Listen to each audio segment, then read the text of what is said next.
laawol kisal ko laawol peewal e ɓantal. Bismillahi rahmani rahim. قال المؤلف رحمه الله: القاعدة الرابعة أن النبي صلى الله عليه وسلم ذكر أن الحلال بين وأن الحرام بين وبينهما أمور مشتبهات، فمن لم يفطن لهذه القاعدة وأراد أن يتكلم على مسألة بكلام فاصل فقد ضل وأضل.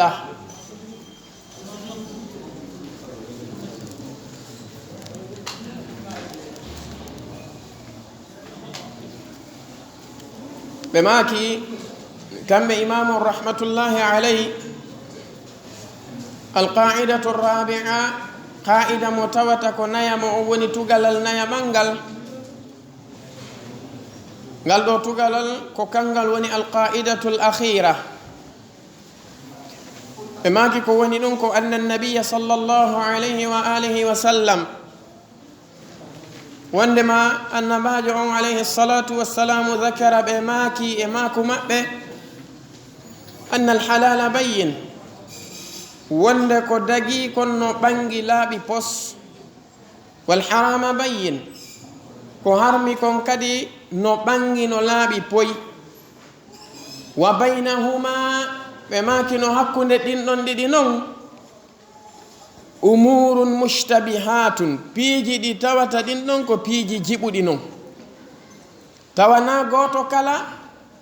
e yimɓe ɓe woni ko andi si tawi hiɗi harmi ma si tawi hiɗi dagi. oɗum waɗi si ɓe jokkintini kamɓe nelano on e maako on ɓe maki la ya'lamuhunna kathirun min annas, ɓe maki ɗin piiji jiɓuɗi ɗon ɓurɓe ɗuɗude e yimɓe ɓen anda ɗin ɗon. ɓe anda kon to ɓe nattataɗi, kaka harmuɗi ɓe nattataɗi, kaka dagiɗi ɓe nattata ɗin ɗon. ɓe maki ɓurɓe ɗuɗude e yimɓe ɓen ma ko ɗuuɗi e yimɓe ɓen anda ɗum ɗon. jonno cheikh on ɓe maki faman lam yaftan, kala on mo tawata o finanali li hadihi alqaida, ngal ɗo tugalal nayaɓal o famali ɗum ɗo, wa arada o faandi an yatakallama nde o wowlata ala mas'alatin e dow mas'ala jiyaɗo e mas'alaji diina kan, toɓɓere jiyade e toɓɓe diina kan, nde o wowlata e nden ɗon o wowlira bi kalamin konngol fasilin, ngol tawata ko taƴelngol pat, inna heno no waɗɗi, ma heno harmi, ma heno dagi, ma ɗum he no yiɗa, ma ɗum he no aña. si tawi kanko neɗɗon o sendidirali o annali wonde ɗum ɗo no wooda, o darike kanko neɗɗanke on tun kala ko o landa ko imma o wiyano dagi, ma o wiyano waɗɗi, ma o wiyano harmi, ma o wiyano aña, tawa kanko neɗɗon ko bi kalamin fasil, taƴugol pat woni ko watta, ɓe maki oɗo haray faqad dalla, ay faqad dalla huwa nafsuhu, kanko tigi o majji, wa adalla ay adalla gayrahu, o majjini kadi ko wonamo kanko. kañum on ɗon hadis ko hadise mo anduɗen wonno ka sahihain ittaɗo e Nu'man ibn Bashir radiyallahu anhu, kamɓe nelaɗo on sallallahu alayhi wa sallam ɓe maki inna alhalala bayyinun wa inna alharama bayyin wa baynahuma umurun mushtabihatun la ya'lamuhunna kathirun min annas, faman ittaqa ash-shubuhati faqad istabraha li dinihi wa irdihi, wa man waqa'a fi ash-shubuhati waqa'a fi al-harami karra'i yar'a hawla al-hima. kamɓe nenano on sallallahu alayhi wa sallam ɓe maki inna alhalala bayyin, ko dagi kon no ɓangi no laaɓi kadin. ɓe maki wal harama bayyin, aywa inna alharama bayyin, konko tawata no harmi kadi no ɓangi no laaɓi pos, ko dagi kon no ɓangi no laaɓi, ko harmi kon no ɓangi no laaɓi. kono piiji ɗin fof na fof darotoɗa yi'a ko pasnde wotere no harmi ma pasnde wotere no dagi na piiji ɗi fof yirata noon ko waɗi noon no woodi e yimɓe ɓen ɓe tawata ɓe wawata sendedirde ɗum ɗon fof oɗum waɗi si ɓe maaki wa baynahuma umurun mushtabihat no hakkunde alhalal walharam umur mushtabihat tashtabihu ala kathirin min annas tawa hiɗi jiɓi e ɗuuɗuɓe e yimɓe ɓen a halalun hiya am haramun hiya tashtabihu ala kathirin min annas ɗin no dagi ka hiɗi harmi tawa hiɗi jiɓi e hoore ɗuuɗuɓe e yimɓe ɓen ko ɗum ɓe maaki la yalamuhunna kathirun min annas ko ɓuri ɗuuɗude e yimɓe ɓen annda ɗin ɗon piiji jonno cheikh on ɓe maaki wanne si tawi hawri an neɗɗo on a faamaali ɗum ɗo a sikki kala ko tawata jiɓima ko ya ndaaru haqqille maɗa ɗen ko jiccini konki san a ɗaɓɓitata sharia dina daroɗa wiya awa hunde kaari de no harmi ma ndaara haqqille maɗa ɗen ko ɗe kaanini kon hunde nden a landota ko dalil sharia wiya hunde kaari dey a tigi tigi ɗon ɗon ko hunde nde tawata hine harmi ɗa wiya no dagi ɗa wiya no harmi tawa ala ɗaɓɓitude dalil hay hunde ko haqqille maɗa ɗen tu wonɗa gollitirde ɓe maki kala neɗɗo waɗɗirɗo ni alhaali makko o majjay kanko tigi o majjina yimɓe ɗuuɗuɓe inan kon ɗum woni ko watta si tawi kanko neɗɗanke on fiyake ari e makko o jiɓike ene himo dagi ka himo harmi ko ɗum o watta ko kanko neɗɗo on yo o yiltito e karamokoɓe ɓe tawata ko anduɓe ɓen allahu wi fasalu ahla dhicri in kuntum la ta'lamun ko yo yiltito e karamokoɓe anduɓe ɓen ɓen ɗon ɓe andinamo joni noon ɗo yo yiidu e karamokoɓe ɓen ko yo woɗɗito hunde nden na yo naatu e mayre taw sabu no honɗum nelaɗon maki alayhi salatu wassalam faman ittaqa ashubuhat faqad istabraha li dinihi wa irdihi kala rentiɗo e piiji jiɓuɗi ɗin haray o dandi dina makko kan o dandi teddungal makko ngal ɗo yo yiidu e karamo koɓɓe na yo ukko e mum dey ko yo habbito taw enen noon ɗo ɓuyno heewi ɓa gollayɓe golleji ma julaɓe façon geygugo ara e maɓɓe tum ɓe naara tonoji ɗin ko towi kon ɓe anda masala on si tawi no dagima si dagaki no jiɓi ɓe ɓe daroɓe yeeya si wonoyi noon kikiɗe ɓe no daw sagen harayi e hunde kaari si woniri ni none nguɗon geygu no dagi ka no harmi usage wiya no harmi ye no harmi yon noon ko honno noon on tigi gerdata koyon firtu geygu ngun he usage sood ɗon yeeyi o yeeyi ko ya ɗaɓɓitumo a ka yiɗiɗamo mi anda on ka iwri ko ful ko luumo ay golle ɗe ko hiila idan ka tawi ɗon jiɓima anda no dagi no harmi ɗon ya nattu e gollal ngal lando si tawi o wawi landade ɗon mubasharatan karmokojo anduɗo o laaɓanima reedu e muɗum wondude e dalil jaɓa ko o wowli kon so wi no harmi woɗɗitoɗa so wi no dagi nata e mum joni noon si tawi hay mali karmokojo mo landona fewdo on sa'a ko ya rento hara a natali sabu nelaɗo maki faman ittaqa ashubuhati faqad istabraha li dinihi wa irdihi kala rentiɗo e shubuhaji ɗin hara o dandi dina makko kan e teddungal makko ngal ɓe hattali ɗon e hadise goɓe maki da ma yaribuka ila ma la yaribu ko sikkitiɗa kon madama laɓanali ma terto yaha ka fellituɗa ɗum joni none o darike yeeso ma sa natali e makko fus alama wadde accitumo taw ha heɓa ko laaɓi e makko ay ka akhdari ko ɗum janna ɗen fala yahillu lahu an yafala fi'lan hatta ya'lama hukma allahi fihi wa yas'ala al-ulama ka daganta ko mo nde o gollata gollal ha o anda ñawore allahu e gollal ngal o lando karmo ko ɓen si o anda ɗum kadi na karmo kojo kala wa yaqtadi bil muttabi'ina li sunnati muhammadin sallallahu alayhi wa sallam jokkuɓe sunna nela ɗon ko ɓen o landoto famige moƴƴa idan piiji ɗin no ara nde wonde ka fiyake feñantama tun haraɗa andi bi dalilin wonde mo harmi ko ya woɗɗito no ara ka feñantama tun hunde tawaɗa andi bi dalilin no dagi tawa ko ya naatu mo kono nde onde a wonay e situation go tawa on alhaali mo fewndina e muɗum jiɓayeno ɗum ene nde hunde no dagi ka nde no harmi ko ɗum ɗon noon o qa'ida ɗo wonma wowlande wosi alhaali o woniri noon ko ya eto dartoɗa taw na ya naatu e mum ha anda ko honɗum allahu ñaawi e ɗum ɗum ɗum noon ko honno gerdata si tawi ko a wawɗo ɗaɓɓitande hoore ma ɗaɓɓita ha yi'a si a wawata nodda karamokoɓe ɓen kamɓe ɓe ɓanginanama ko honɗum allahu wi'i e ɗum ko honɗum woni ñawore muɗum ka dina si naata kono ɗono ya lando na ya naatu dey ase hoɓɓe ara innogol joni yomi naatu toon si tago yaaki on tema on ti tuuba e rutto inna allaha yahfiru dhunuba jami'an na non gerdata par ce que ko ɓe maaki fo man ittaqa ashubuhati faqad istabraha li dinihi wa irdi ɓe maaki waman waqa'a fi shubuhati waqa'a fil haram ko ɓuri heewude kon neɗɗo si yani e jiɓayeji ɗin o habbaki ha o anda si o waylitoyi o landike tun o tawa jaako ko harmi o yani e muɗum ko ɓuri ɗuɗde famane ko ɓuri e ɗuɗude kon o tawa e alhaali on kono woni joni noon ɓe maaki fa man lam yaftan li hadihi l qa'ida kala on mo tawata finanali oɗo qa'ida o andi alhaali on nde wonde araytaɗa andi pellet no harmi ko ya woɗɗita nde wonde arayta pellet no dagi ko ya jokku nde wonde aray tawa a sendidira ɗon naya ukko ha landoɗa ha tefa anda ɓe maki kala mo finanali ɗum ɗo o dari noon o faandi tawi ko mo faala wowlude ka diina konngol taƴa pat wiya no harmi ma no dagi ɓe maki on ɗon faqad dalla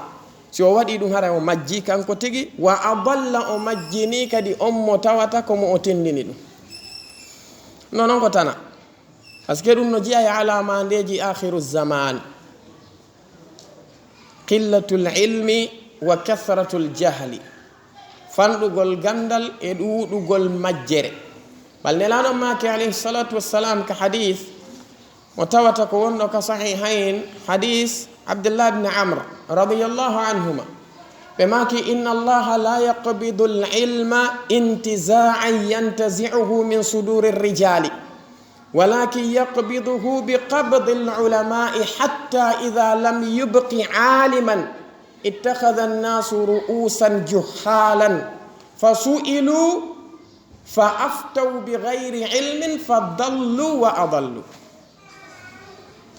nono hulɓini koy ka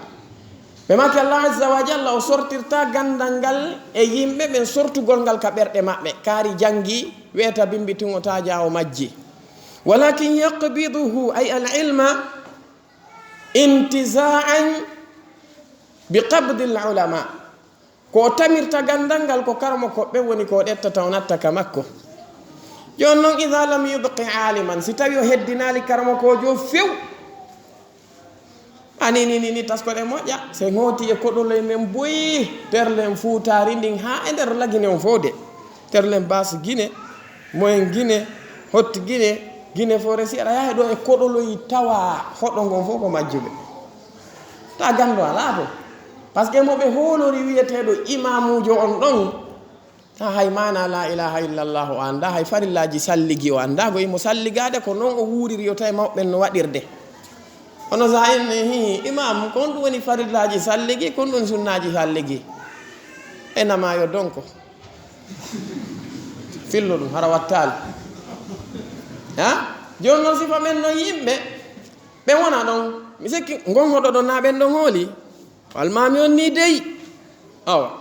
kala ko men mini si yadeke ɓengu mum haaɓi maynka almami on si tawi hawri yimɓe lurri ka ngesa maynka almami on si tawi hawri kala ko men mini maynka almami on noon anda hay fariddaji salligi ko moƴƴani almami on fof ko wigol mi anda jon noon almami on kadi yiɗa hollede masala ha gasa holla yimɓe ɓe jaa anda ko majjuɗo ardiɓe ko be holla no jangi garo wiya ɗum no harmi dagaki few a ella ala e ɗum nani ko ɓengu makko hay joni ɓe gaynali sertude ɓe waynodirali ittakhadha an-nasu ru'usan juhalan fa su'ilu fa aftaw bi ghayri ilmi fa dallu wa adallu ɓe majja ɓe majjina few eyno tana idan haɗay ɗum ɗo ko be anden qa'ida nayamo on ko woni hulasa makko on ko ya andu piiji goo no woodi ɗi tawata ɗi aray e ma haraɗa andi pellet ɗum ɗo no harmi ene si goɗɗo ari wi'i kaari jaɓuɗo nde ɗo ɓeere mi yeyama a jiɓoto ɗum sino harmi ma sino ɗagi a jiɓota ko a watta ka si goɗɗo hari o wi kaari tawi da yeyde padal o wi kaari yeeyangal padal ɗo on haldi on fotti a yeeyimo ngal da jibi ɗum sino dagi a jiɓa jon noon hiɗa wona e alhaali mo tawata ɗon hiɗa jiɓi andugol ene konko o weeɓi tamma ɗon no dagi ka no harmi ɗum no arana en fof ka si alhaali on ardi noon sharia on ko honɗum tindinma ko ya habbito tawta naatu e mum ko imma si tawi ɗa mari defte ka yiltoɗa ndaara ɗaɓɓita yi'a alhamdulillah si a ala landoɗa karamokoɓe ɓen si ɓe jantanike makko selli e mum wondude e dalil yaha e ɗum ɗon kono tanke a heɓali ñawore sharia nde naya naatu e muɗum yanda sifanike ko ɗum ɗon oɗo qaida woni e wowlan ɗum kadi e ɗum muɗum wanaya faljitu yimɓe ɓen a anda ko honɗum e muɗum selli ko ɗum ɗo ɓe maki fa hadihi salasun ɗiɗo ko tati ɗi tawata zakaraha allahu fi kitabi ɗi allahu tabaraka wa taala janti ka deftere makko ɗi woni alqaidatu l ula walqaidatu lthaniya walqaidatu althalitha ay alcheikh istadalla bi ayatin qur'aniya famige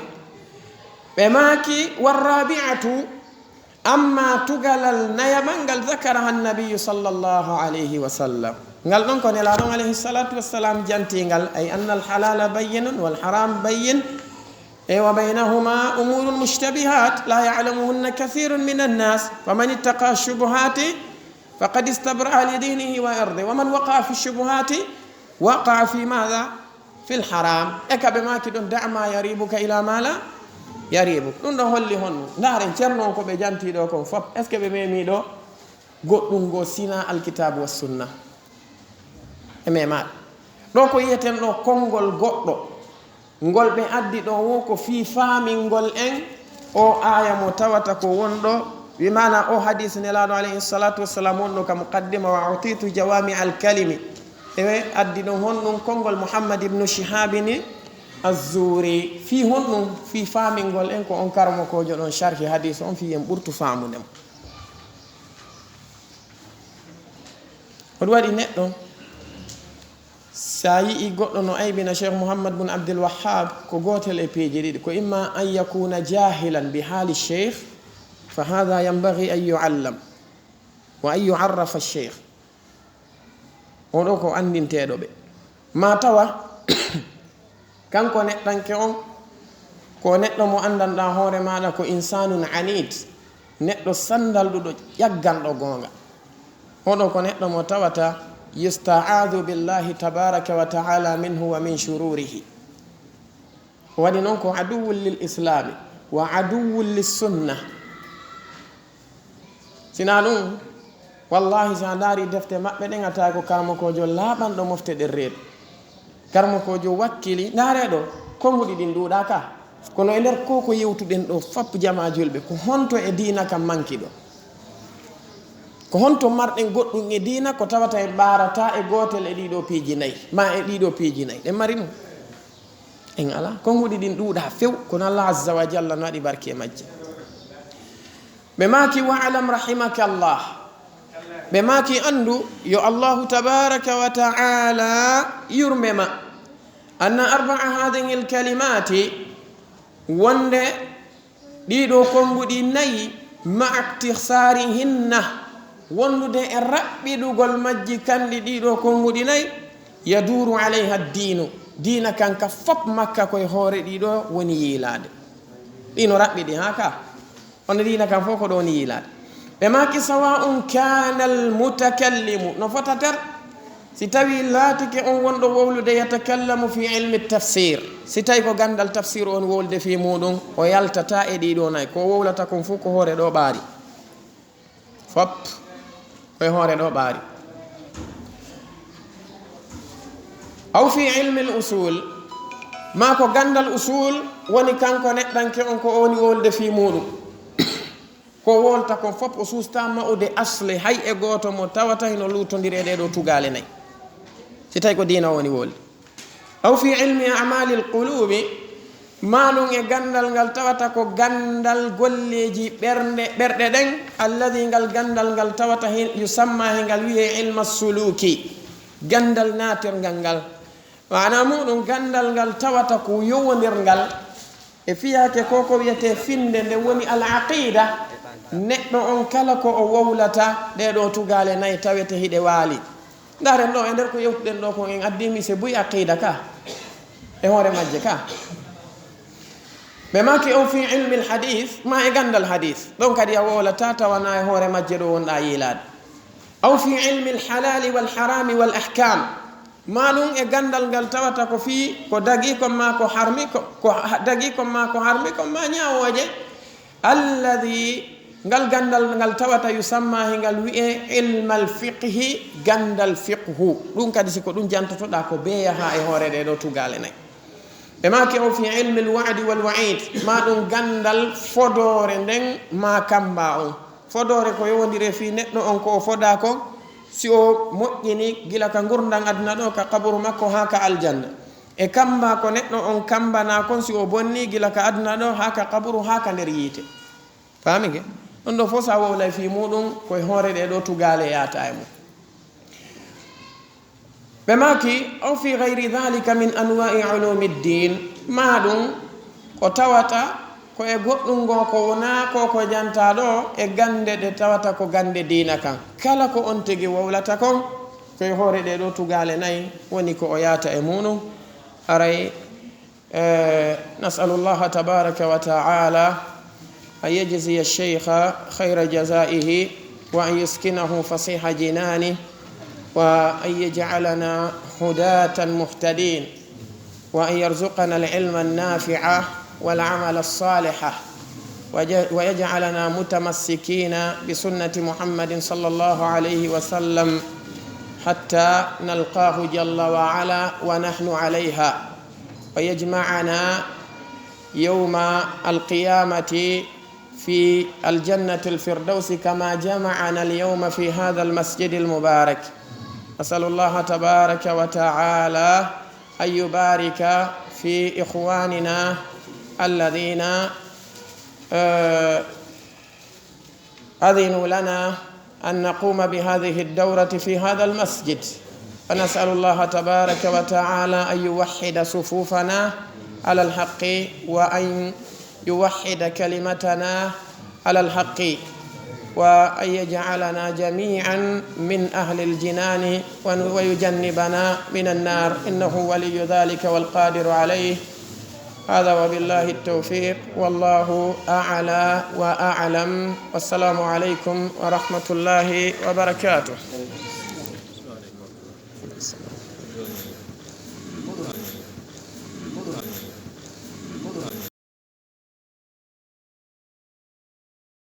laawol kisal ko laawol peewal e ɓantal